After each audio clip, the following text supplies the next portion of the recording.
where we had a conflicted judge, highly conflicted. There's never been a more conflicted judge. Now, I'm under a gag order, which nobody's ever been under. No presidential candidate's ever been under a gag order before. I'm under a gag order, nasty gag order, where I've had to pay thousands of dollars in penalties and fines and was threatened with jail. Think of it, I'm the leading candidate. I'm leading Biden by a lot, and I'm leading the Republicans to the point where that's over.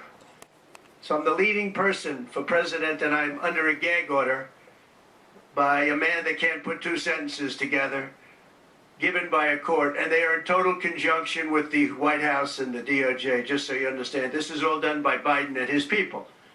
Maybe his people more importantly. I don't know if Biden knows too much about it, because I don't know if he knows about anything. But he's nevertheless the president, so we have to use his name. And this is done by Washington, and nobody's ever seen anything like it. So we have a judge who's highly conflicted. You know what the confliction is. Nobody wants to write about it, and I'm not allowed to talk about it. If I do, he said, I get put in jail. So we'll play that game a little bit longer. We won't talk about it, but you're allowed to talk about it. I hope you do, because there's never been anybody so conflicted as this. As far as the trial itself, it was very unfair. We weren't allowed to use our election expert under any circumstances. You saw what happened to some of the witnesses that were on our side. They were literally crucified by this man. Literally? Who looks like an angel, but Two he's pieces really of wood. a devil. He looks so nice and soft. People say, oh, he seems like such a nice man. No, unless you saw him in action.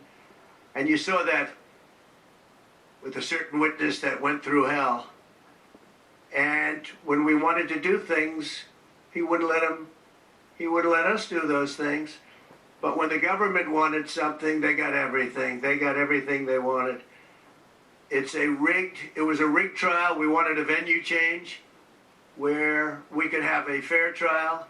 We didn't get it. We wanted a judge change. We wanted a judge that wasn't conflicted. And obviously he didn't do that. Corrupt, he said. Corrupt. Nobody's ever seen anything